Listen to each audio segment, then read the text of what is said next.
y en lo que quiero hacer énfasis es que solo en la medida en que organicemos una propuesta curricular, institucional, en la que estemos vinculados todas las áreas y la institución, digamos, tenga unas pretensiones de alcance, unos objetivos a alcanzar, en esa medida, desarrollando unas estrategias y habilidades, podríamos medir esos resultados. Insisto, hay ocasiones en el mundo de la filosofía para niños, hay muchas experiencias. Si ustedes miran en internet van a encontrar un sinnúmero de experiencias relacionadas con filosofía para niños en todo el mundo, y muchas de ellas son experiencias individuales, del profesor que por allá con sus 30 estudiantes leyó Littman y entonces leyó con sus estudiantes el descubrimiento de Harvey, vio que le funcionaba y murió. De repente el profesor lo quitaron del colegio, cambió, llegó otro profe y no, ahí quedó. Es decir, nunca se van a ver los resultados si no hay una institución detrás realizando un proceso. Lo mismo pasa con otras acciones que están relacionadas con filosofía para niños. Por ejemplo, hay un proyecto muy famoso que se llama Proyecto Noria. Lo trabaja una profe que se llama Angélica Sátiro. Este proyecto Noria, por ejemplo, en Colombia lo está traduciendo la editorial Siglo del Hombre. Y este proyecto está pensado específicamente para trabajar filosofía para niños en básica primaria. La propuesta de Littman, como es muy literatura, y literatura más pesada, digamos, más gruesa, por ejemplo, estas son las novelas, no hay ilustraciones, no hay nada, los niños de preescolar de pronto no les va a llamar mucho la atención, mientras que el muñequito, la mariquita, todo lo que trabaja el personaje Noria, o el proyecto Noria, va a ser mucho más atractivo para los de preescolar y primaria. Y pasa lo mismo, entonces uno ve, no, por allá en el colegio X lo están trabajando, una profesora lo trabaja, conoció a Noria, lo empezó a implementar, le funcionó, pero la profesora cambió de curso y se acabó el proceso. Entonces, mis amigos, lo que yo quiero mostrarles es cómo en la medida en que logremos articular una propuesta, vamos a ver resultados. En el caso de Uniminuto, como lo dijo John y muchas personas que están aquí en la conferencia, Uniminuto ya tiene un tiempo con la propuesta de filosofía para niños. Llevamos más de 10 años con este proyecto llamado Marfil, ya han salido muchos egresados, han salido muchas tesis de grado en temas de filosofía para niños, se han hecho prácticas profesionales, se siguen haciendo prácticas, los estudiantes siguen formándose en práctica profesional con nosotros, hay semilleros de investigación, que es todo lo que se llama Marfil, que por ahí les voy a dar el plegado. Entonces, tenemos un diplomado, tenemos formación en colegios, porque creemos mucho en la propuesta, en la línea de trabajo de la filosofía para niños y sabemos de la importancia de cuidar cómo se va asegurando el proceso. El nombre de filosofía para niños, sigue por favor, te voy dando esto mientras tanto. Víctor, te presento a Yolima, que estaba tratando de comunicarse, de conectarse con nosotros vía Skype. Ella es la encargada, la experta nacional de español. Ella tiene todo el proceso de español en la corporación. Perfecto, bienvenida a este espacio. Yolima, ya nos presentamos y les estoy haciendo una introducción y vamos a trabajar desde esta frase: filosofar con la infancia, una alternativa para construir paz. Esta palabra filosofar con la infancia reúne los dos conceptos fundamentales de lo que quiero señalar cuando hablo del pensamiento crítico, y es la filosofía y la infancia. Por un lado, la filosofía, porque una de las vías en las cuales se ha comprometido, digamos, a nivel disciplinario, a nivel científico, el ejercicio del pensamiento es la filosofía. Y digo se ha comprometido no porque sea exclusivo de la filosofía, sino porque la filosofía ha atendido especialmente lo que es el pensar y lo que es el pensar profunda y rigurosamente. Algunos autores se han ocupado de eso. Esta vía de filosofía para niños bebe de una tradición filosófica llamada pragmatismo, que es una línea de pensamiento norteamericano, muy específicamente Norteamérica lo ha trabajado. Hay un autor muy importante en el pragmatismo norteamericano que es John Dewey, o John Dewey. Este autor planteó todo el piso filosófico y epistemológico de lo que conocemos como Escuela Nueva, todo lo que es el desarrollo de pensamiento reflexivo, lo que es la relación entre la experiencia y la educación. Él postuló una educación diferente, una educación basada en la experiencia, una educación en la cual el sujeto no solo explorar a partir de los conceptos que pretende una institución o un currículo, sino a partir de las necesidades vitales que tenga y cómo las conecta con la educación. En ese sentido, John Dewey fue uno de los epistemólogos o las personas que leyó Matthew Littman, y al leer la propuesta de John Dewey, él quiso hacer una manera específica para desarrollar la enseñanza de la filosofía y sobre todo para enseñar en ese momento lógica, estética, con los estudiantes que tenía. Y él dijo, ¿cómo lo hago? ¿Cómo hago para que lo que yo quiero estudiar y trabajar con ellos a nivel de argumentación, a nivel de premisas, a nivel de la construcción del pensamiento crítico, lo pueda hacer efectivamente? Entonces ahí fue donde miró la literatura, y miro aquí a la compañera que trabaja con lenguaje y las compañeras que trabajan con literatura, y se dio cuenta que un bus, un vehículo que le iba a ayudar a explorar el tema del pensamiento, no era solo la tradición y la lectura de autores de la tradición filosófica, como a veces los filósofos creemos que es como Kant, entonces metamos a Kant por los polos para que la gente llegue a la argumentación y llegue a la criticidad. Pues él miró la literatura porque se dio cuenta que al leer y al leer literatura empezamos a generar unas conexiones muy interesantes entre la imaginación y el pensamiento. La imaginación, las emociones, la capacidad creativa, la capacidad crítica en el mismo contenido que pueda presentar el texto, se conjugan y al final el sujeto cuando lee incluso genera decisiones. Nos ha pasado a todos que después de leerlo, entonces uno dice, bueno, ¿yo qué hago frente a esto? Entonces es como un ejercicio reflexivo de introspección, pero después de salida. A eso entonces él lo combina con lo que llamaría el pensar crítico, creativo y ético, porque hay una salida en la decisión. Y se escribe una novela llamada Descubrimiento de Harry, y lee esa novela con sus estudiantes de lógica, y empieza a ver unos alcances interesantes, empieza a ver que los chicos cuando leen la novela se acercan más fácil a la argumentación, a las premisas, a las proposiciones, a las falacias, a todo lo que juega cuando uno habla de lógica proposicional o incluso la lógica simbólica. Entonces él dice, qué interesante cuando los chicos se acercaron a él, no porque yo les diera el contenido, sino porque lo vieron con unos personajes que jugaban, que se hacían preguntas, que discutían cuando iban para el colegio, cuando llegaban a hablar con el papá, en un lenguaje literario. Entonces ve esa fuerza de la literatura y dice, no, por aquí hay algo interesante. Y empieza a escribir otras novelas y escribe todo un currículo para trabajar filosofía a partir de novelas. Entonces a una la llama El Descubrimiento de Harry, a otra la llama Elisa, a otra la llama Suki, a otra la llama Pixie, y empieza a trabajar con esas novelas, pero después dice, las novelas no son suficientes, tengo que construirle algo a los profesores para que trabajen las novelas.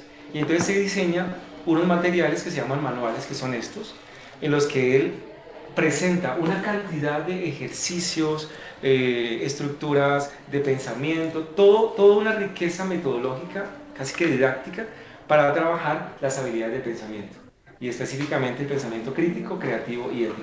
Entonces, para todos los grados, una Biblia, esto es una cosa impresionante, calculen, esta solo es la novela, esta es la novela, Lisa, que trabaja lo que es la formación ética, y aquí está todo el manual para trabajar la novela.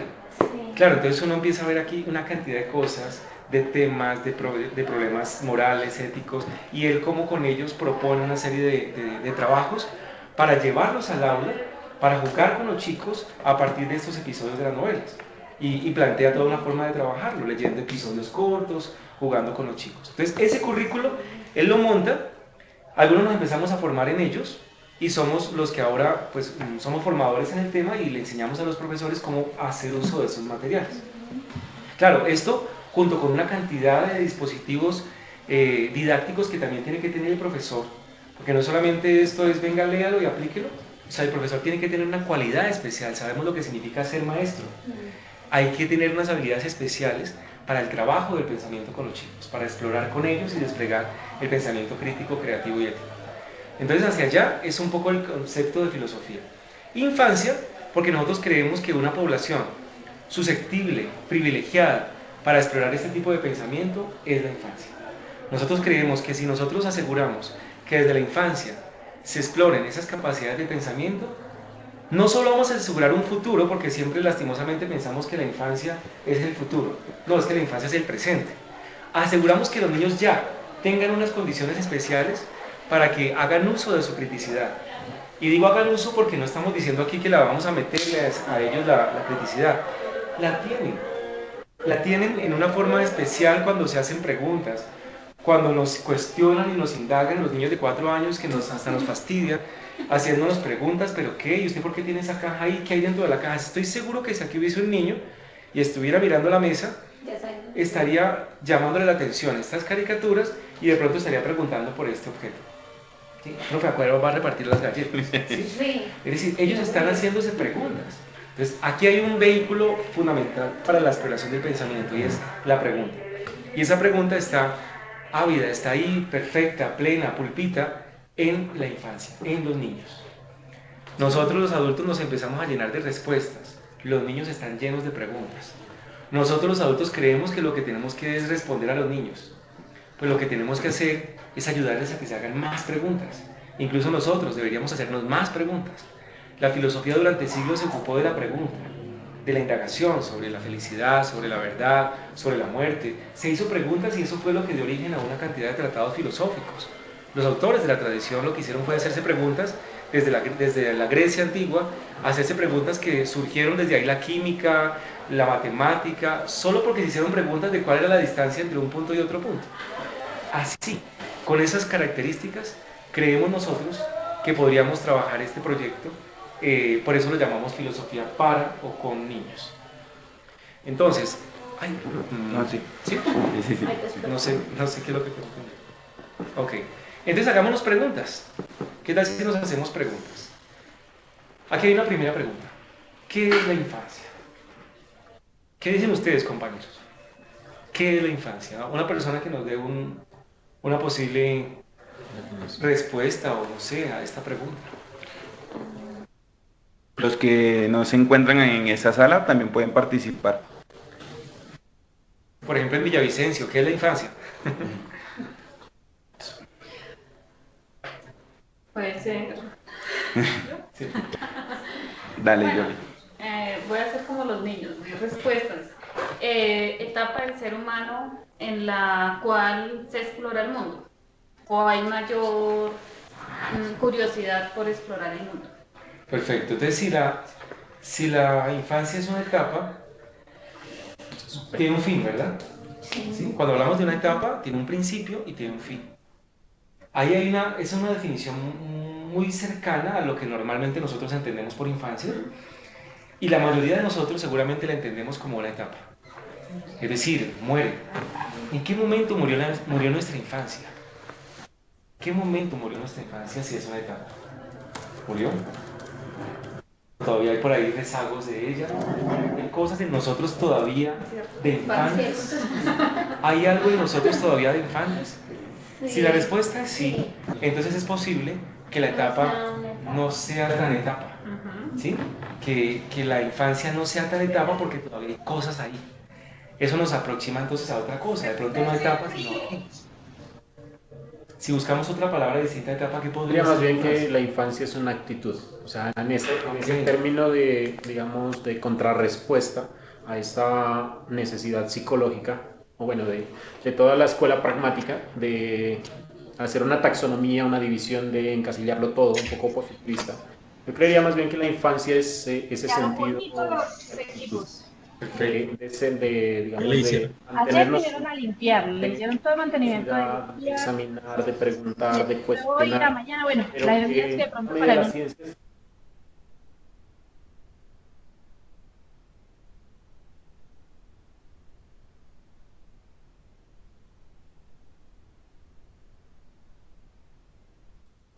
Perfecto, entonces si hay una actitud, si la infancia se caracteriza por una actitud, y tú decías en el complemento de actitud, de indagación, de exploración, de búsqueda, podríamos ponerle incluso un adjetivo a esa actitud. Esa actitud, ¿cómo podría llamarse? Una actitud, ¿qué adjetivo le damos a esa actitud? De ser curioso, de ser libre, o sea, muy una nietzscheano. actitud libre, ¿ok? De alegría, de investigación. De alegría, de investigación, de Sin indagación. problemas, sin dificultades. Hacia la libertad. ¿Sí? Un espíritu libre. Un Sí, espíritu libre. de libertad. Ok, vamos a hacer rápidamente un ejercicio para buscarle un adjetivo a esa actitud. Ustedes ven lo que está aquí. ¿Los que están allá también alcanzan a ver esto? ¿Sí? ¿Ellos Ajá, sí, ellos están viendo por la Ok, cámara. entonces aquí tenemos una caja, ¿sí? Sí. Yo no soy mago, ¿no? Entonces no vamos a pensar que vamos a hacer trucos. ¿Para qué sirve la caja? Para guardar algo. Para Para esconder guardar. algo. Para esconder. Si una... Presentar. Conservar. Sí. Ok, Organizar. Organizar. listo. Entonces, esta caja, si la función principal de ella es contener, ¿será que hay algo dentro de ella? No necesariamente. Sí. No necesariamente, puede que sí, puede que Puede que no. no, sí. ¿Quién da más? Sí, es como... Puede que sí, puede que no. ¿Cómo sabemos si hay algo dentro de ella? Por el sonido, por el peso. ¿Qué haría un niño? Mover. Abrirla. La mueve y la destapa. Si yo le digo, listo, vamos a jugar. Podemos saber lo que hay dentro de ella, pero no la podemos abrir. ¿Qué hace él? Supone. Supone. Mm. En una suposición. Entonces, en la actitud, además de la curiosidad, también están el suponer, Sí. el proponer, el imaginar. Listo. Ahora, yo les digo a ustedes, listo, ustedes van a suponer lo que hay aquí. Y el juego consiste en que ustedes adivinen lo que hay dentro de la caja, sin abrirla, vamos a mirar todas las posibilidades que haya, sin abrirla, saber qué hay dentro de la caja. Además de suponer, además de moverla, ¿hay otra forma para saber qué hay dentro de la caja sin abrirla? Preguntando. Perfecto, la pregunta. Entonces, un vehículo aquí muy acertado, además de suponer, de palpar por los sentidos, es la pregunta. Entonces, metámosle otra frase a la actitud de los niños. Es una actitud de indagación, es una actitud de asombro, es una actitud de curiosidad, es una actitud de duda, es una actitud amorosa, es una actitud fantasiosa, es una actitud alegre, es una actitud libre. Son las palabras que ustedes han dicho. Y esas actitudes son las cualidades especiales que tiene la infancia en esta propuesta llamada filosofía para niños. Nosotros incluso llamamos a esa actitud filosófica. Nosotros llamamos a esa actitud, y ahí lo haría Kant, por ejemplo, llamaría a esa actitud filosófica. ¿Por qué? Porque es una actitud propia de aquel que filosofa. El filósofo, ¿qué es lo que hace? Curiosear, asombrarse, suponer, preguntar.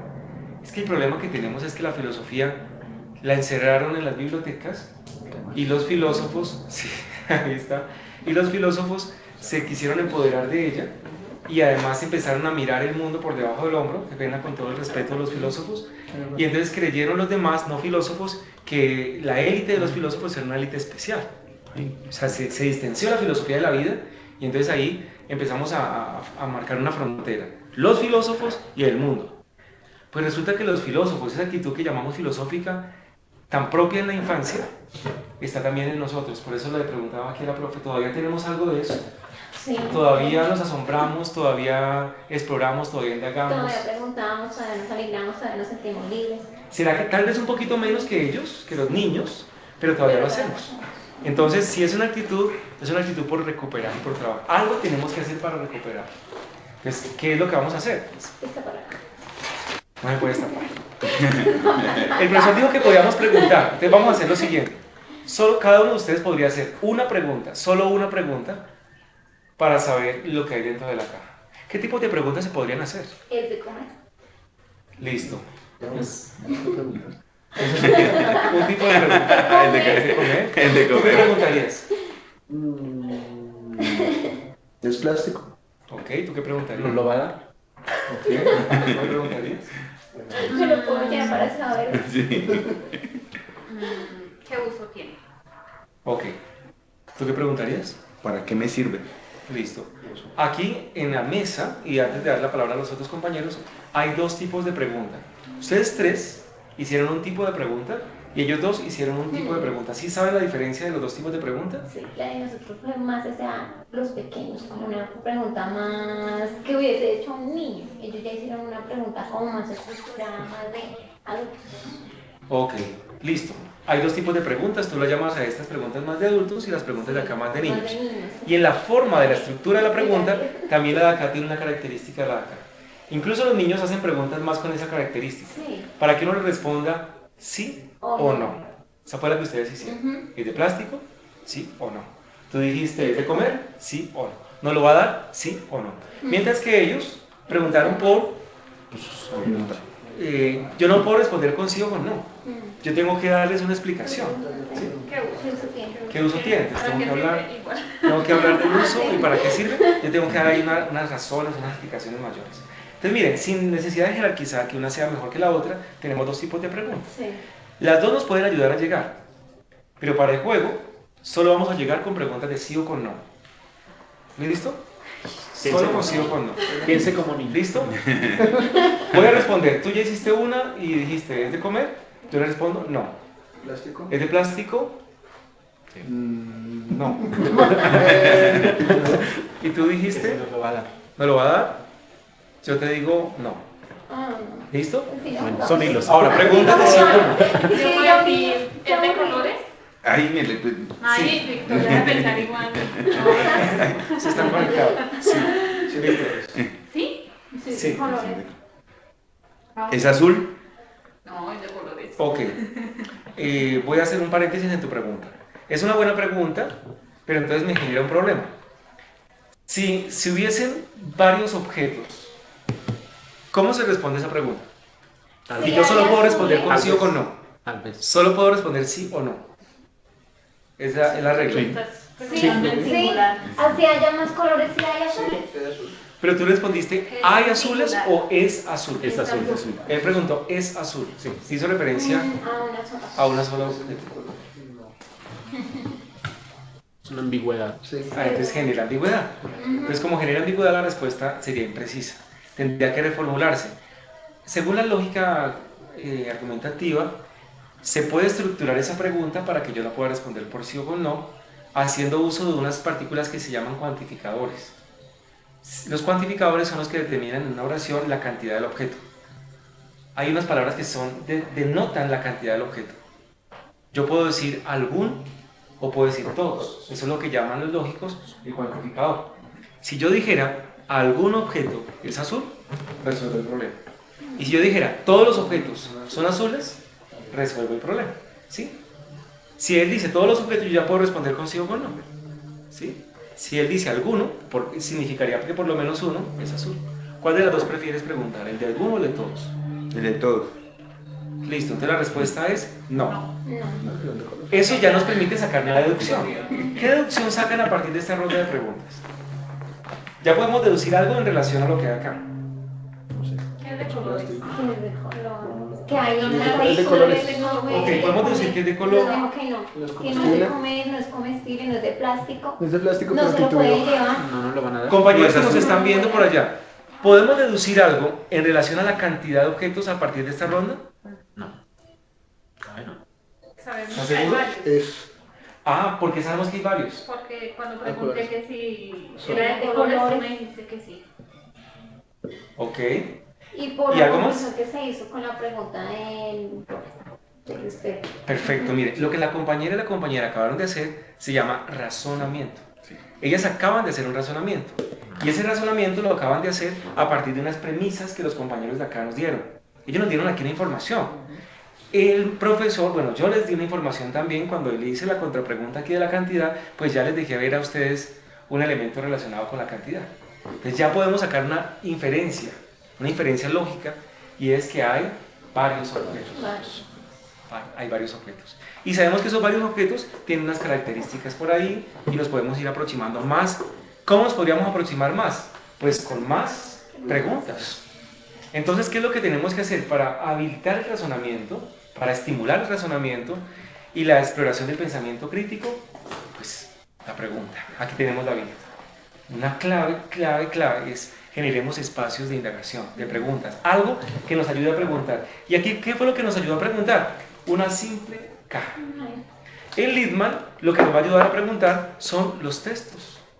Entonces él va a trabajar con estos textos y con ellos va a jugar con los chicos a generar esas preguntas y a generar esas habilidades de pensamiento. En el video 20 tenemos una pregunta que es la infancia y mire, con ella empezamos a dar vueltas. Sigamos, una diapositiva más. Aquí hay un poema, un pequeño poema de un autor colombiano. ¿Se acuerdan de Jairo Aníbal Niño? Sí. Listo, boyacense. Jairo Aníbal Niño dice este poema como en venganza a aquellos que nos dicen, ¿usted qué quiere ser cuando sea grande? La típica pregunta que le hacemos a los niños. ¿Sí? Sería una buena respuesta, por ejemplo, esa sería una bella respuesta de un niño. Usted que es una persona adulta y por lo tanto sensata, madura, razonable, con una gran experiencia y que sabe muchas cosas, ¿qué quiere ser cuando sea niño? ¿Qué le hace pensar ese poema? Yo quiero escuchar a alguien de afuera. ¿Qué le hace pensar ese poema llamado Usted? ¿Quién nos puede hablar de por allá? ¿Compañeros? ¿Sí nos están escuchando o se perdieron? No, sí, ellos nos están escuchando. Amigos, amigo de Bucaramanga, usted. Ahí está. Señor, Rafael, Ita. ¿Qué te hace pensar ese poema? en que muchas veces nosotros ya no nos asombramos, ya no estamos en ese proceso como los niños de preguntarnos, porque es que ya todo lo suponemos, ya todo lo sabemos. Entonces yo pienso que ese poema es más una invitación a eso, a continuar asombrándonos frente al mundo de la vida. Perfecto. Muchas gracias. Sí. Yolima. ¿Yolima? Una pregunta para Yolima. Es que Yolima nos habló de la etapa, primero nos metió en el tema de la etapa, y aquí Jairo nos rompe con el tema de la etapa, ¿no? O sea, ¿qué quiere ser cuando sea niño? Es decir, podríamos ser niños aunque seamos adultos. Esa es un poco la pregunta y la hipotética que aparece ahí. Alguien decía por acá algo. Rafael.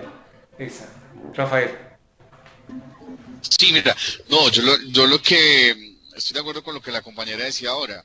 O sea, perdemos ya una capacidad y creemos, pensamos precisamente esa soberbia de creer que ya lo sabemos todo, que ya lo hemos superado todo. Y miramos que esa etapa de infancia también es esa etapa exploratoria en la cual vamos descubriendo y en la cual el niño en su inocencia admite, no sé, y a veces eso nos cuesta a nosotros ser responsables en decir, oiga, sí, no lo sé todo, pero en cambio nosotros ya en nuestra etapa creemos haberlo superado prácticamente todo. Entonces yo creo que iría como hilado con ese pensamiento en cuanto al poema. Rafa, utilizaste la expresión etapa. ¿Sigues creyendo que se trata de una etapa o podríamos modificar esa palabra? Bueno, sí, yo pienso que se puede superarla. Mira que uno ya en el lenguaje lo tiene ya determinado. Sí, si uno lo tiene ya en su lenguaje, ya lo maneja. Así es, pero aquí estamos jugando a cambiar y el lenguaje lo podemos reconstruir, ¿no? El lenguaje se va haciendo en la cultura y aquí creemos que la infancia, niñez, se puede ir ampliando y sacando de la etapa en la que lo redujimos durante años y nos podemos ir acercando a esa actitud que decía el profesor, en la cual hay otras condiciones, hay otras características que tenemos que vivir, que tenemos que explorar, que tenemos que cuidar y sobre todo que tenemos que promover. ¿Cómo las promovemos? Desde los que llamamos los niños hasta los de secundaria, porque los de secundaria también sobre todo requieren desarrollar esto. Un paréntesis, ayer nomás, hace como 2 días vi por ahí un programa de Cable Noticias, había una mesa en la que invitaron a Julián de Subiría, invitaron a Enrique Chaus, invitaron a algunas personas que desde la pedagogía están trabajando y la pregunta que se hizo en la entrevista y en ese debate fue ¿por qué los jóvenes y los niños no están siendo críticos y no están participando en política? ¿Por qué no están generando propuestas? Y tiene mucho que ver con esto. Y entre ese debate que surgió entre ellos, estaba un rector de una universidad, estaba un decano de educación y de derecho, lo que decían es falta desarrollar el pensamiento crítico. Yo les voy a mandar el enlace para que le compartan a todos ese debate que hubo, me pareció muy bueno. Y la conclusión a la que llegaron es, hace falta desarrollar pensamiento crítico. Esa fue la conclusión. Y ustedes lo tienen, ya lo cogieron, ya se enteraron de eso, por supuesto. La pregunta es, ¿cómo lo vamos a hacer, profesor? ¿No? Estaba pensando un poco sobre lo que hablabas. Y algunos de los autores que leo para lengua castellana, uno de ellos hablaba sobre la importancia de mantener la creatividad en el niño. O sea, la creatividad, eso conlleva el pensamiento crítico. Y es muy fuerte en el momento que dice, los niños ingresan a transición, a preescolar, siendo muy creativos y preguntan bastante. O sea, ellos están indagando todo el tiempo. Y la barrera para desarrollar ese pensamiento creativo en algunos casos es que el docente no está atento a lo que hace el niño o a la pregunta del niño. Entonces dice, lo que hacemos nosotros los adultos como docentes es coartar la creatividad del estudiante. Entonces la preparación de las actividades, todo lo que hacemos en el aula, lo que movilizamos en cuanto a nuestras metodologías, en muchos casos hacen que coartamos esa creatividad y el niño va perdiendo la curiosidad. Entonces él va creciendo y va perdiendo, digamos, ese don que tiene a los 3, 4 años, que es preguntar, indagar, piensa creativamente, está en búsqueda de unas respuestas que lo ayuden tal vez a generar otras preguntas y a seguir aprendiendo. Y que de una u otra manera nosotros como adultos somos responsables de esa pérdida del pensamiento crítico en los niños. Es una pena decirlo, pero así es. La escuela ha sido el principal bloqueo del pensamiento crítico, del pensamiento creativo en los procesos de formación. Y ese bloqueo está específicamente en el tránsito, tú lo acabas de decir, del preescolar a la primaria. Y de la primaria a la secundaria o a la educación básica media. O sea, de lo básico a lo medio, ahí hay un proceso de bloqueo. ¿Y por qué? Porque nosotros creemos que pensar críticamente ya empieza a ser algo muy serio, entonces le metemos esos conceptos de seriedad, de rigor, entonces ya no juguemos, porque el juego es de los infantes, el juego es de los niños. ¿Qué hacíamos en preescolar? Jugábamos. Nos tirábamos al suelo, nos ponían colores, nos ponían objetos, tocábamos, dibujábamos. Con todo eso estimulábamos la creatividad, pero entonces pensamos que pasar a la secundaria, entonces no, ya lo que tenemos que hacer es ya, acabemos con todo eso, leamos, memoricemos, reproduzcamos, aprendamos las fórmulas, apliquémoslas. Entonces todo ese mundo de la imaginación, de la creatividad, del estímulo, de lo kinestésico, lo corpóreo, las emociones, todo eso empezamos a separarlo. Claro, la modernidad tiene mucho que ver con eso tiene que ver con un proceso de modernizarnos y de creer que pasamos a la mayoría de edad, en términos también kantianos.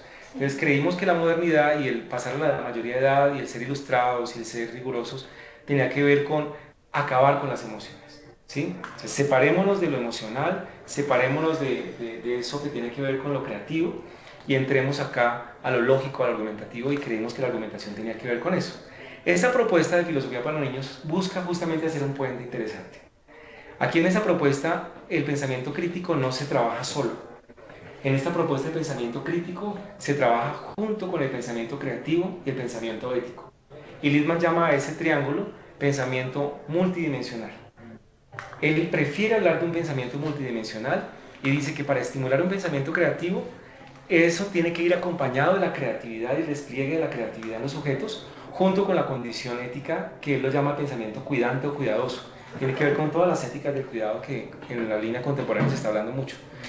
Porque es que el sujeto no solamente... Hoy podemos tener una persona muy crítica, entonces podemos tener profesores, y todos los tuvimos en la universidad, en el colegio, y ustedes pueden ser algunos de ellos, que son el profesor que sabe mucho, ¿sí? Que sabe mucho, es un gran lector, escribe súper bien, es muy riguroso, pero es poco amable, es poco amoroso, es poco cuidadoso, incluso para evaluar.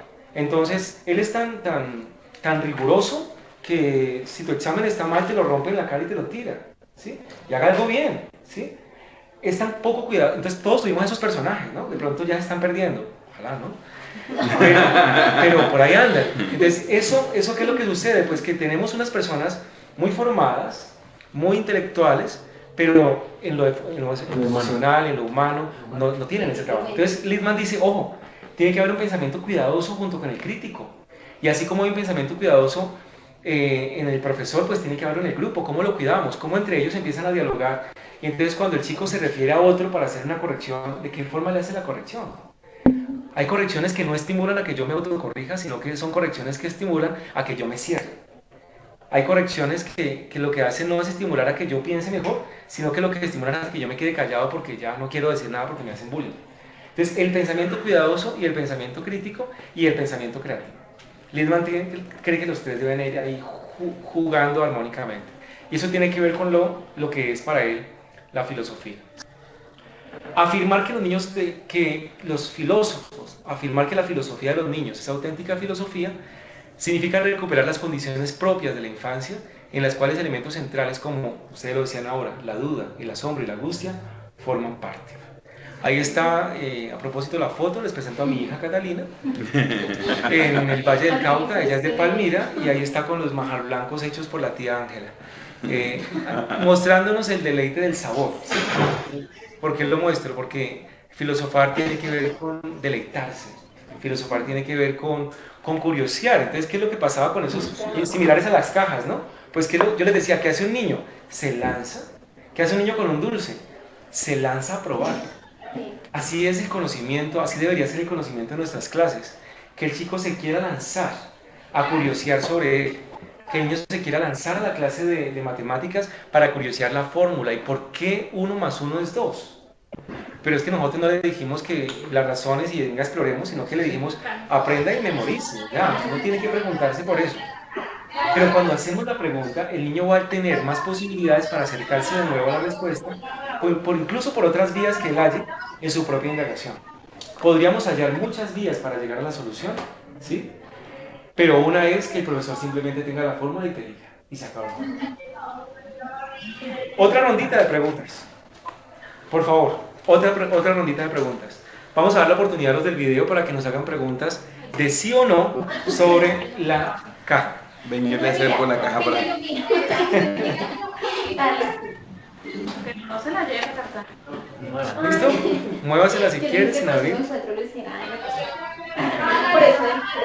Compañeros, preguntas. Vamos.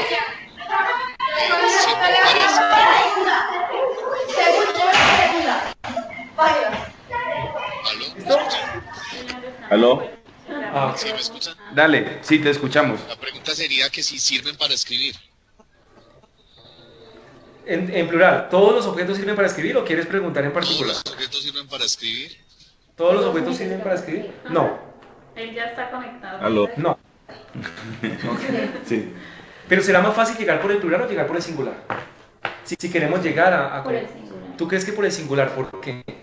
Porque es más fácil perfilar el objeto. Ojo, cuando yo pregunto por qué, la pregunta por qué pide razones. Pide que el chico nos dé razones de por qué está pensando lo que está pensando. Ese es un vehículo que tenemos que utilizar también en el pensamiento crítico. Yo les pregunto, ¿qué será mejor? ¿Preguntar por singular o preguntar por plural? Si pregunto por el todo, hay posibilidades de que el no me excluya las posibilidades de algo que se había. Voy a poner un contraejemplo. En ese salón, ¿todos los objetos son blancos? ¿En este salón? Sí. La respuesta es no. Si yo no supiera que hay en el salón y me dijeron no, entonces yo me quedo con la duda, ¿será que hay algo blanco? Puede que haya algo blanco y puede que no haya algo blanco. Y se pregunto, ¿alguno de los objetos del salón es blanco? ¿Ustedes qué responden? Sí. Sí. Entonces, ¿cuál de las dos formas te ayuda más a identificar algo del salón? ¿La pregunta de todos o la pregunta de algunos? Algunos. La pregunta de algunos, porque pudimos tener un sí, mientras que en la otra excluimos todas las posibilidades. Rafa, tú preguntaste si alguno de los objetos sirve para escribir, si todos los objetos sirven para escribir, yo te dije no. Y ya cerramos posibilidades. Otra pregunta, ¿quién más quiere preguntar? Compañeros de las redes. Yo quiero preguntar. Dale. ¿Algunos de los elementos son para leer? Están hablando de Bucaramanga. Perfecto, Jenny. ¿Algunos de los objetos dentro de la caja sirve para leer? No. Pero para escribir sí. Listo, ¿Aló? otra persona. Sí, la escuchamos. Sí. Te escuchamos. ¿Algunos de ¿Cuál los es la pregunta? objetos sirven para jugar? De Villavicencio. ¿Todos? Jackson, ¿tú preguntas si todos o algunos? Ya Algunos. estamos con algunos. Fíjense que es un aprendizaje que se obtiene y que como el grupo lo obtuvo por la experiencia, se queda con él. Normalmente cuando los aprendizajes son impuestos, se despegan. Cuando son construidos por sí mismos, se pegan. Compañero Jackson, ¿alguno de los objetos sirve para jugar? Jugar. La respuesta es no. Algunos sirven para escribir. ¿Alguno sirve para escribir? No. Tampoco. Listo, para despejar esa duda. ¿Alguien más? ¿Aló? Sí. ¿Alguno de los ¿Hay algo dentro de la caja? Sí. Ya, sí. ¿Algo más? Te escuchamos. acaba de ayudar? ¿Alguno de los objetos sirven para reflexionar? argumentar, preguntar. Sí, y de hecho está utilizando eso para eso. En efecto. ¿Algo más? Listo. Ok, listo. ¿Algunos de los objetos son comunes? Son comunes. Ah, bueno, buena pregunta. Aunque es muy relativa, perdóname el paréntesis, porque lo común, ¿qué es lo común? Lo común está asociado a un contexto. Es común para nosotros, que somos profesores, los marcadores. Pero si yo me voy para los albañiles, para ellos no es nada común un marcador. ¿Sí? Entonces, ahí estaríamos, tú podrías incluso colocarle común en qué contexto. ¿Algo común en relación a? A nuestro contexto educativo. Ah, ok. Sí. Te están preguntando de Rosedal, en Cartagena, ¿por qué están los objetos en la caja? Ah, ok, pero entonces esa pregunta Ya no responde con no sí, está en las reglas de juego, porque yo no puedo dar razones en mi respuesta. Sino que tiene que ser para responder de sí o no. Y de Leticia te preguntan, ¿alguno de los objetos me sirve para crear? Para crear. Sí. Algunos de los objetos sirven para crear. Interesante lo de crear. Sí. Se puede crear. Vale. Vemos ahora una diapositiva nueva. En esa diapositiva tengo un autor que es Francesco Tonucci, italiano, autor de toda una línea de trabajo muy fuerte con el tema de las ciudadanías y las infancias. Es muy posible que esté con nosotros pronto, que esté con nosotros en un evento que vamos a hacer. Después les hablo de ese evento. Sí. Estamos detrás de él para traerlo a un evento mundial. Y Tonucci, en esta diapositiva nos está mostrando algo muy interesante, y es lo que hace la escuela. Lo que va a decir, tú lo acabaste de decir. Mira cómo entran los niños, espontáneos, libres, con colitas, con expresiones, con ellos mismos, con subjetividades y identidades. Y entran a la escuela, por supuesto que esta no es el Colegio Minuto de Dios, sino otros colegios. Y entran a una escuela, a una institución, y empiezan a fabricar, a meterle materiales didácticos y cosas y demás. Van saliendo los residuos. Los residuos son lo que no puede ser propio para la escuela. Y mire lo que sale al final. Un sujeto homogéneo, un sujeto fabricado. Yo les preguntaría a ustedes, profesores, espero una respuesta. ¿Será que eso pasa? ¿Por qué pasa eso? Yo creo que sí pasa. Sí pasa. Y el problema es, pues, si uno quiere ser muy complejo, son políticas que nos piden que haya un debido ciudad. Si uno mira incluso desde las bases que son las competencias, ya nos dicen queremos un ciudadano tal, queremos... Sí, ya hay perfiles. Y pues, perdona que me extienda la intervención, ahí actúa a Neftalí. Es la pérdida de la libertad del chico. Y algo que decía Yolima también, o sea, un chico que cuando entra al jardín hace una flor de otro color, o el sol lo hace azul, y le dicen no es así, porque es que no nos sirves para que más adelante cumplas con un perfil. Yo muchas veces le digo eso a los chicos, usted está estudiando porque quiere o porque le toca. Usted va a escoger una opción universitaria porque le va a brindar lo que le está pidiendo lo social o porque usted va a ser feliz. Y ellos quedan así en intervalo, pero es que si soy feliz pero no gano plata. Claro. Y ese es el esquema, lo esquemático. Francesco Tonucci. Sí. Sí. Que se llama Frato. Frato es su nombre de las caricaturas que hace. Bueno, en ese término yo creo que el nombre del autor. Hay un peligro muy grande y, digamos, tiene la responsabilidad la escuela, y es la reproducción de sistemas. O sea, nosotros cuando iniciamos la escuela como niños, empezamos, justamente sufrimos ese proceso, ¿no? Sí. O sea, nuestra creatividad, de pronto, los que vivimos en un lado y en otro lado, se nota más en la ciudad que en el campo. Porque en el campo la educación es mucho más contextual, más creativa, el niño camina a la escuela solo, más autónoma. En cambio en la ciudad ese concepto es más encasillado. Adoctrinemos, ubiquémoslo, mire, ese es el fin, ese es su proyecto de vida. Y creo que la escuela nos ha hecho, utilizando su misma palabra, dispositivos para generar otros dispositivos. Entonces nosotros somos sujetos que estamos ya adecuados y creemos que lo que estamos haciendo está bien. Y realmente desencasillarnos de eso es muy difícil. Muy difícil, ¿por qué? Porque en el momento en que uno da este salto hacia la otra orilla, es decir, pues voy a seguir cumpliendo, pero dándole la otra perspectiva, va a haber un choque con el sistema. Claro. Entonces ya me dicen, no, profe, pues no, tú no cabes aquí, tu perfil no es para esto, chao, chao. Ese es el peligro de la escuela y ese es el peligro social. O sea, en el momento en que yo hago algo contrasistémico, me dicen, profe, no es así. Pero también puede ser contrasistémico desde mi mismo sistema, ¿no? Es, démosle duro al sistema, pero desde adentro. Claro. O sea, es... Ahí es donde tenemos que empezar a buscar qué salidas, Exacto, o sea, El profe John Jairo de Nueva Roma nos dice que la norma está siendo cada vez más impositora. Entonces hay un sistema que nos está regulando y nos está impidiendo ser. Yo le Estoy totalmente de acuerdo con todo. Pero quisiera, en este momento estoy pensando en una idea loca. Viendo la imagen y analizando lo que mis compañeros estaban hablando. Cuando la educación o cuando todos los docentes estaban formados en un mismo sistema, hablamos de docentes súper tradicionales, memorísticos, mecánicos, se veía que todos los niños salían así, ¿cierto? Todos iguales, con las mismas características, de pronto el mismo pensamiento, el mismo contenido en su cerebro. Y pasa algo con el sistema.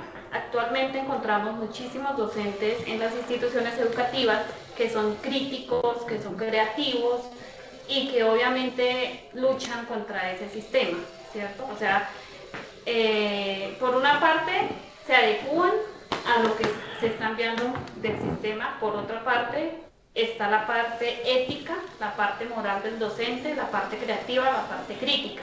Entonces hay un choque con el sistema y ahora, por una parte nos salen niños, ya no está esa filita de niños así todos igualitos, sino hay niños, algunos que son iguales, otros que ya son más rebeldes, ¿cierto? O sea, ahí son heterogéneos, digámoslo de esa manera. Por el mismo choque del sistema contra esos docentes creativos. Porque en ese quehacer o en ese querer cambiar el mundo, el resultado no es el mismo. Y estamos sufriendo de pronto, digamos, estamos sufriendo a causa de ese querer hacer y ese luchar contra el sistema. Y es que ya no sabemos... o sea, como que están saliendo los niños en grado décimo, ¿cierto? Sí. Nosotros, los docentes que son muy críticos, ya tienen otros ideales, empiezan a formar, trabajan con las uñas en el aula de clase, empiezan a querer transformar ese pensamiento en los niños, y ya hay diversidad en el resultado. O sea, ya no es tan así como lo plantea Prato en la imagen. Genial lo que acabas de hacer. Yolima nos presenta un panorama. Harto, me enredo un poco, pero yo creo que me entendieron. Ok, y tú le pusiste un titular a lo que dijiste. El titular que tú le pusiste a lo que dijiste fue: tengo una idea loca. ¿Por qué consideras que esa idea es loca? Porque estoy en contra de las dos. Digamos, lo que quiero es integrar. Papito, la silla recogida, no hay servicio en el momento. No, con lo que quiere el sistema. Cuidado, con cuidado. Seguimos llevando como una teoría o seguimos en el ideal de algunos autores. Como dos paradigmas que están ahí chocando. Pero también estaba tratando de ver pues la realidad de las instituciones, o sea, los resultados de las instituciones en ese momento. Listo. Entonces, de Soledad escriben que la educación se está ajustando a los intereses de la sociedad, sobre todo en el sistema político y económico que estamos viviendo. Seuris, que es de Barú, nos escribe que esto se da porque de alguna u otra forma hay un sistema político, social y económico que crea las dinámicas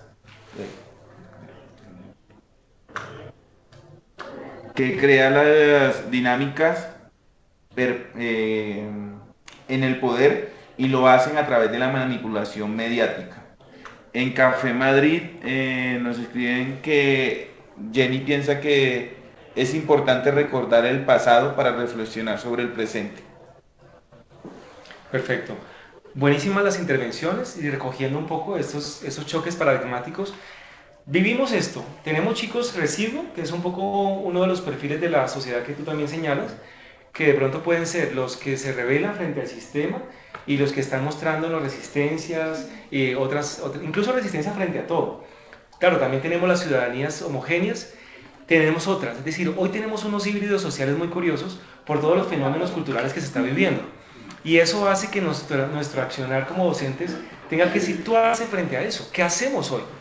Si tenemos un sistema que nos está diciendo cómo tenemos que normatizar, pero el mismo sistema empieza a tener rupturas y el mismo sistema empieza a mostrar otras posibilidades, los chicos empiezan a salir con unas crisis fuertes de identidades. Claro, entonces tenemos unas crisis fuertes en todos los niveles. Hay que hacer algo. La respuesta la tendríamos que encontrar nosotros. Tenemos que hacer algo para la formación de un tipo de ciudadanías que logren de alguna forma responder a los desafíos actuales. Ya no pasa. ¿Y por qué? Listo. Sí. Ahí tenemos otro poema. Es una foto de un poema de Jairo Aníbal, pero no sé si el poema está ahí. Se llama... De pronto no lo incluí, no. Entonces les debo el poema, que se llamaba como Almacén de Infancias. Aquí está, vuelvo a la idea de saborear el sabor infantil de la filosofía. ¿Puedo seguir pasando con el mouse? Con el mouse. Okay. Listo. Aquí tenemos tres elementos que quisiéramos destacar. Filosofía para niños es una alternativa para aprender a pensar por sí mismos. Aquí hay una clave, el pensamiento autónomo, pensar por sí mismos. Pasar de una educación tradicional a una educación filosófica. Era uno de los postulados que tenía, por ejemplo, Estanislao Zuleta, hablaba de cómo se necesitaba en Colombia una educación filosófica. En ese texto famoso llamado Sobre la Libertad, él plantea un capítulo específicamente señalando la necesidad de una educación filosófica para química, para matemáticas, para lenguaje. Y él decía, todo esto, ¿cómo lo hacemos educando filosóficamente? Y dice la última, formación de individuos con capacidad crítica, creativa y ética. Otra imagen de Tonucci, en la que los niños dicen, ustedes son los que tienen que parar, es que la ciudadanía está pensada para que los carros sean los que tienen la vía, pero no nosotros, nuestros espacios públicos. Entonces miren, aquí hay unos elementos interesantes. El primero, el del pensamiento autónomo, es uno de los que más trabaja el proyecto de filosofía para niños. Y ese pensamiento autónomo lo trabajamos en estos tres, que son los que les señalaba hace un momento. El pensamiento crítico tiene que ver con las preguntas, y ustedes las han hecho. ¿Qué? ¿Por qué? ¿Para qué? ¿Dónde? Sí, esas preguntas hay que recuperarlas. Y hay que estimularlas, hay que mirar cómo buscamos espacios donde otra vez los chicos empiecen a generar indagación, acompañadas de procesos, acompañadas de procedimientos lógicos. Pensar creativamente, esa facultad imaginativa de los niños hay que valorarla y potenciarla. Y junto con ellas están dos, las emociones y una que ustedes ya empezaron a sentir y también es muy nietzscheana, y es una que ustedes ya están sintiendo al no poder abrir la caja. ¿Sí? Eso va generando como una angustia. La curiosidad se vuelve Jasper en su texto de que la filosofía plantea que la angustia es como la capacidad, la conciencia de estar perdido, dice Jasper. Y es el querer salir, ¿sí? Es eso, el deseo de salir, el deseo de encontrar la respuesta. Y eso es algo que tenemos que empezar a trabajar en los chicos. ¿Cómo es tan cautivadora la clase que los chicos quieren, profe, yo quiero, pero no le des la fórmula? Que él salga de la clase queriendo irse al diccionario, irse a la biblioteca, pero nuestros chicos salen de la clase queriendo irse a la cafetería solamente. Está bien. O queriendo irse al parque y está bien. Pero ¿en qué momento ellos dicen, yo quiero, lo que el profesor me dejó pensando y quiero meterme en internet, no a chatear, sino a mirar un poco más sobre lo que el profesor me dejó pensando? Lo que el profesor me dejó pensando hay que recuperar, necesitamos volverlo a trabajar. Pero eso se trabaja desde la curiosidad y el deseo que provoquemos nosotros como facilitadores. ¿Cómo provocamos eso en los chicos? Y el pensamiento cuidadoso, yo les presento a mis sobrinas, Laura y Vale. Esa foto no fue montada, es decir, no le dije yo haga esto, sino que las capté en el acto, y Laura le estaba dando yogi, una gelatina, a Vale, y estaba feliz dándole yogi. El pensamiento, diría Piaget, que es muy egocéntrico, ¿no? Él diría que es muy egocéntrico, el chico está pensando solo en para él, en comer, y yo no lo voy a dar a nadie. A mí me llamó la atención ver a Laura saliendo de esa fase egocéntrica y queriendo darle gelatina a su prima. ¿Y eso por qué lo relaciono con el pensamiento cuidadoso? Porque es eso. La ética del cuidado tiene que ver con el compañerismo, tiene que ver con la comunicación, tiene que ver con el encuentro, con la solidaridad, con la capacidad de ponerse en el lugar del otro, con la capacidad de tratar de comprender lo que el otro quiere decir, con la capacidad de traducir y de interpretar los otros lenguajes, las diversidades. Eso es el pensamiento cuidadoso que hoy muchos lo están predicando, pero que necesitamos trabajarlo más, valorarlo más, encarnarlo más en nuestras prácticas de aula. Esa es la triada fundamental de la propuesta de filosofía para niños, mis amigos. Esa triada es, en resumen, todo lo que nosotros queremos trabajar con novelas, con literatura, con cuentos, con juegos. Estamos construyendo herramientas con el proyecto Marfil. Hay ya herramientas construidas como las que ustedes tienen en sus manos del proyecto Noria. Trabajamos con la autora de ese proyecto Noria, ella se llama Angélica Sátiro. Es una profesora que trabaja con nosotros en esta propuesta, ya está en Barcelona, pero permanentemente la traemos a que nos haga talleres, cursos. Vamos a hacer con ella un diplomado de ciudadanía creativa en línea. Entonces con ella estamos haciendo muchas cosas para estimular el pensamiento creativo y para trabajar con los chicos. Detrás de la tarjeta hay una frase, quisiera que la leyeran, y por ahí hay como una preguntita. Vamos a pensar con esa tarjeta. Lástima a los compañeros allá, les quedamos debiendo, yo se las dejo aquí a su jefe y él les hará llegar la tarjeta de alguna manera. ¿Sí? Sí. Si quieres yo voy, te las entrego personalmente a me parece. Yo tengo una pregunta antes de... tú hablas de material en términos, digamos, por ejemplo, en términos de imagen. ¿También se trabaja el cineforo? Ok.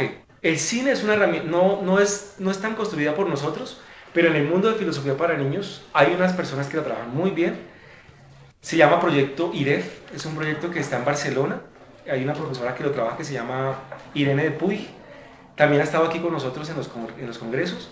Y te puedo enviar el material que ella tiene. Ella ha hecho toda una serie de selección de películas en las que cada película trabaja una habilidad de pensamiento. Entonces ella ha hecho toda una ¿cómo se llama eso? ¿El apellido de Angélica cuál es? Sátiro.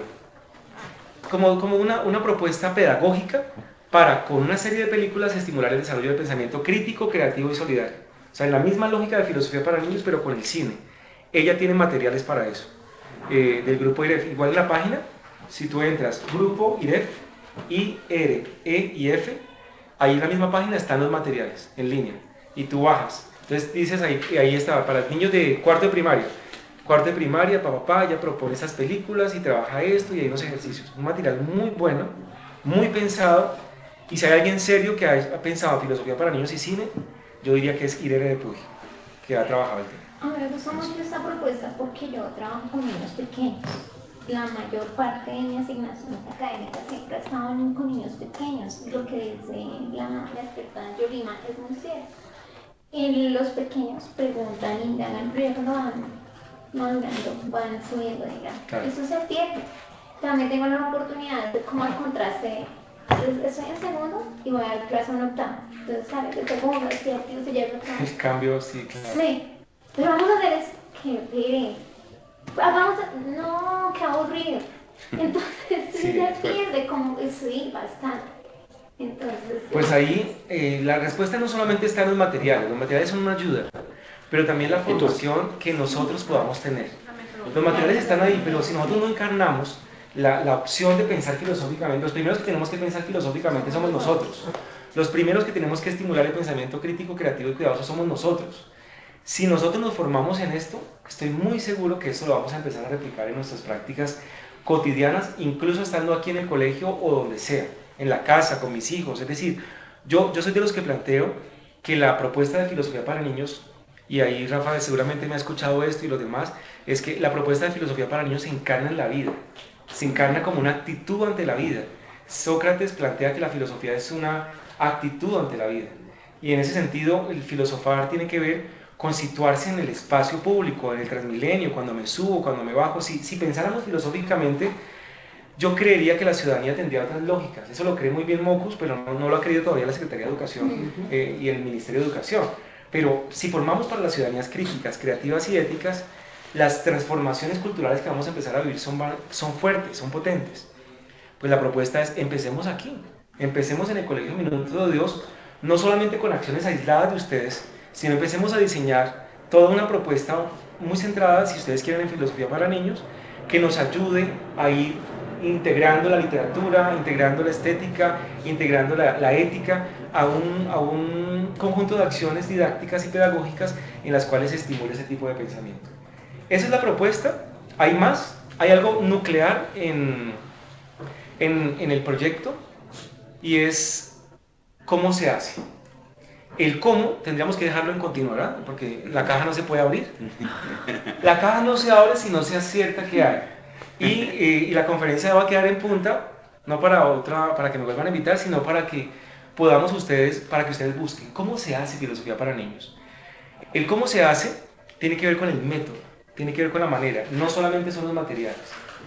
Hay algo, solo les voy a dar el titular, hay algo que en filosofía para niños nosotros llamamos comunidades de diálogo. Nosotros creemos que para estimular este tipo de pensamiento se debe cultivar un ambiente especial llamado la comunidad de diálogo.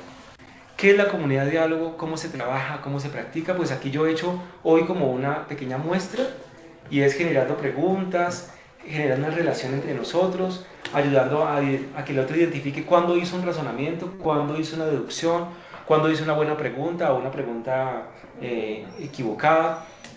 Todo eso tiene que ver con algo que se llama la comunidad de diálogo, que aprenderemos a hacer en su momento, porque eso es lo que nosotros hacemos en las clases, comunidades de diálogo. ¿Vale? Entonces, una última ronda para la caja, y si no aciertan no la abro, y les doy una información como general. Una última pregunta.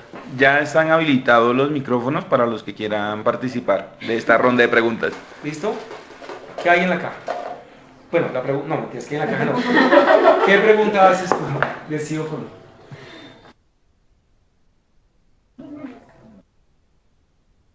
¿Son de papel? ¿Ya lo han preguntado? Plástico. No, preguntar por plástico. Volvió al son, ¿no? Porque son de colores, entonces si todos... Pero volviste al universal. La particular. Algunos objetos que hay dentro de la caja son cuadriculados. Son cuadrados. Cuadrados. Cuadrados. No, lo que nosotros estamos pensando. ¿Algunos objetos tienen imágenes? Sí. Es una... Fichas. Son fichas. No. Gracias, profe. ¿Son redondos? No, Esos objetos no. que hay allí, algunos de los que están allí. ¿Algunos son redondos? Algunos son redondos, no. ¿Y alguna pregunta de los de afuera? No son fichas, no son para escribir. John Jairo de Nueva Roma nos pregunta que si algunos objetos tienen funcionalidad en la cotidianidad. Sí. Muy bien, muy buena pregunta. ¿Listo? ¿No hay más preguntas? No. ¿Alguno de esos objetos que está ahí es un signo de pregunta? Es un signo de pregunta. No. No. Que no son plásticas, son papel. Jenny de Café Madrid pregunta que si alguno de los objetos son para armar. Ya lo habían hecho. Ya lo habían No, para crear. Sí, para crear. Para crear. Para armar. No. No. Eso no sería ley. No son plásticos. Ok. Están escribiendo dos Fíjense, cosas. las preguntas podrían ser, hay preguntas que han salido sobre las características del objeto, las propiedades, el metal, otros sobre la forma del objeto, redondo, cuadrado, otros sobre la utilidad, la funcionalidad. Pues claro, hemos encontrado varios conjuntos de preguntas que nos ayudan a aproximarnos. Cada una de ellas nos va aproximando. Siempre cada pregunta nos aproxima hasta que llegamos. Entonces lo que quiero señalar con esto es, además señalando elementos de lo que es la comunidad de diálogo, pregunto a ustedes, la pregunta que hizo la compañera o las que hace cada uno de ustedes y la respuesta que doy, ¿esa información le sirve solo a ella o le sirve al grupo? Al grupo. Hay dos preguntas. Le sirve a todos. Hay dos preguntas. Sí. De Rosedal preguntan ¿qué tienen en común los objetos? No puedo responder porque es para responder sí o no. ¿Sí o no, Rosedal? Y John Jairo vuelve a preguntar que si alguno de los objetos son manipulables. Sí. Y De hecho, que si en alguno de los objetos sirven para cuestionarnos. En efecto, nos están cuestionando. Pero tal vez ella lo que quiere decir si exclusivamente son para eso.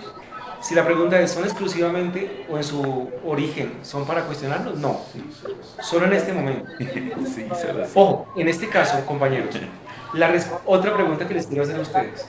Si por alguna razón alguien le encontrara la respuesta, ¿esa respuesta le sirve a quien la encontró o le sirve a todo el grupo? ¿Por qué a todos y no solamente a él?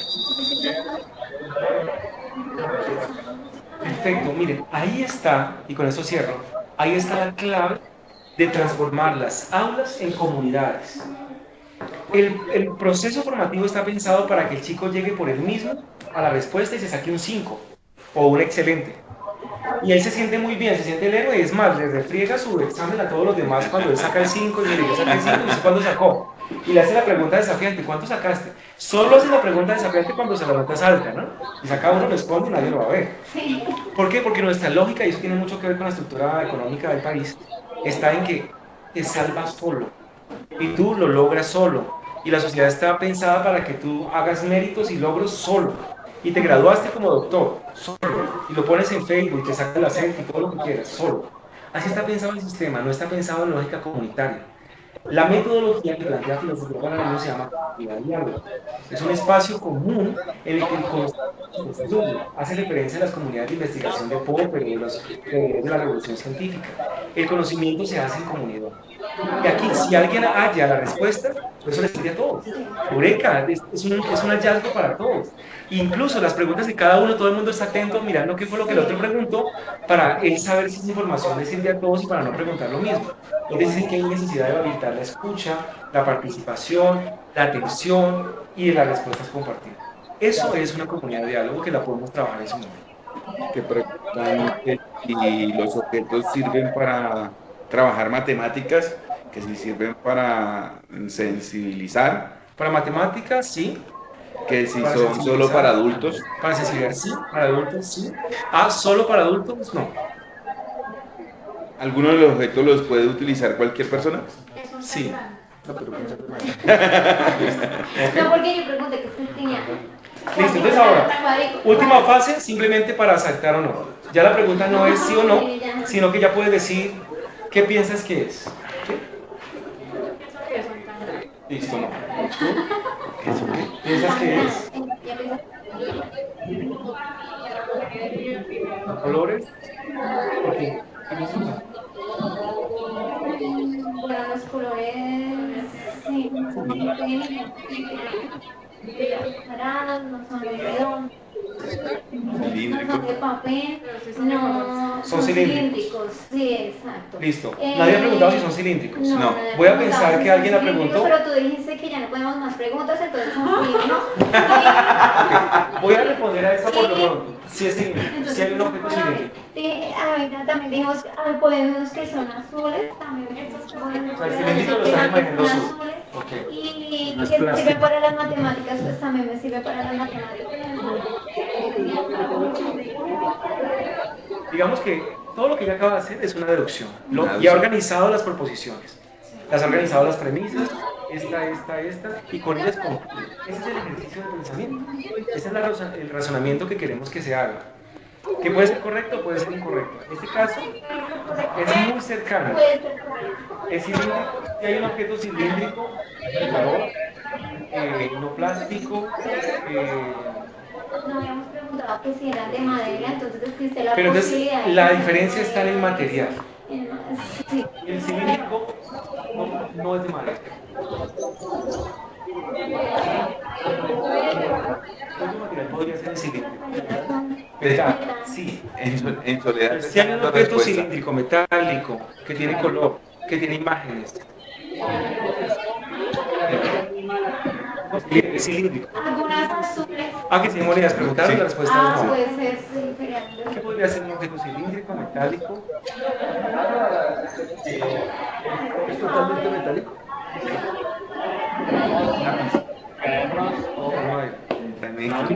¿Tiene tinta? Parece una ficha. No. ¿Alguien acierta? Puede ser un objeto metálico, cilíndrico, que tenga un color, que tenga un Marcador sería la única. plástico. No, porque hay marcadores que son metálicos.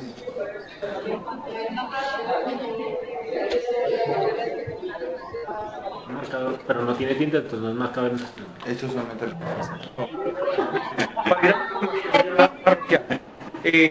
Les dejé un material, un proyecto de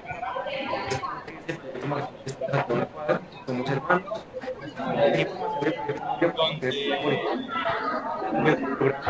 Haga por favor, desconécteme ahí.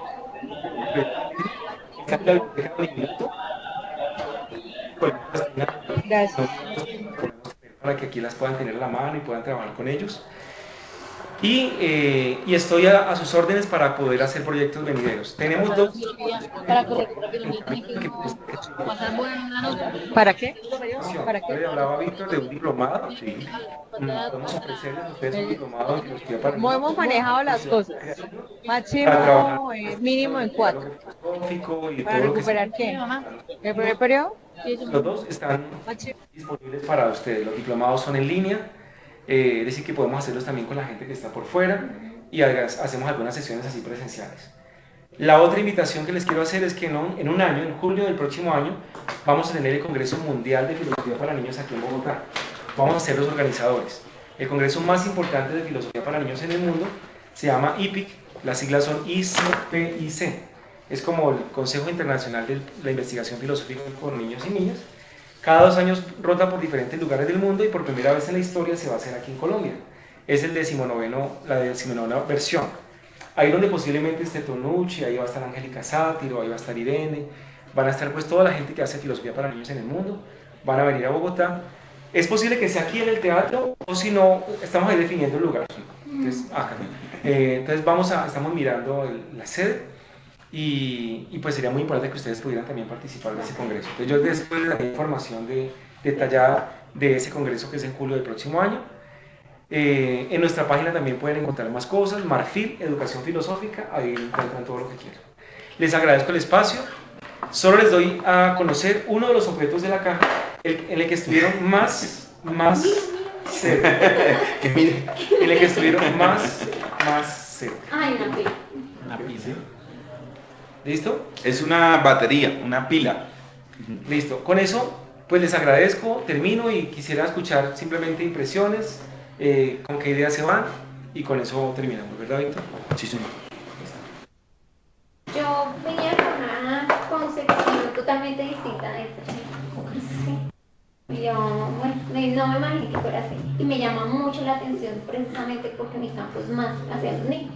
Y nunca pues hacía de formular esa pregunta de filosofía para niños, cómo poderla mezclar o involucrar dentro de la... Yo decía, no, pues siempre para los adultos más grandes que decimos nosotros, los muchachos de bachillerato, entonces vamos a ver qué es. Pero la verdad me dio algo totalmente distinto. Una experiencia que voy a aportar en el colegio para empezar a trabajar. Voy a mirar a ver cuántos profes podemos lograr hacer ese diplomado porque es muy interesante. Y que tú no tienes que solamente que en la parte de filosofía, sino eso apunta a todos, porque mira, aquí está la profe también. Exacto. Entonces, pues qué alegría, me encanta que te haya llegado sí, y la idea mucho, es eso, mucho. poder seguir aportando. ¿Desea verle? Sí. ¿Algo más? Bueno, buenas. Sí, te escuchamos. Bueno, profesor Víctor, pues muchas gracias por las explicaciones que usted nos dio, pues eso enriquece una vez más nuestro quehacer como docentes. Y pues sí estamos encantados, estoy encantada en hacer esos diplomados y también participar en lo del Congreso, porque vuelvo y repito, eso enriquece nuestra labor como docente, eso abre los ámbitos de nuestro saber para poder proyectar de una manera pues más didáctica la pedagogía, las actividades que uno desarrolla dentro del aula de clase, ¿ya? Porque la idea es cambiar como que ese chip en los jóvenes, en querer ver el mundo de una manera diferente, en quererlos sensibilizar, humanizarlos, ¿ya? Me gustó mucho eso que usted decía de que es muy importante trabajar esa parte de lo social, de querer ponerse en el lugar del otro, porque hoy en día pues esa parte se ha dejado a un ladito Y eso es muy importante, rescatar nuevamente eso también en los alumnos, esa parte social, esa parte humana, esa parte de querer entender al otro y aceptar al otro con sus cualidades, con sus defectos. ¿Ya? Fue muy enriquecedora esta conferencia. Aprendí muchas cosas. Muchas gracias. A ti, Ingrid, muchas gracias. Profe Víctor. Te escuchamos. Muy fructífera la charla.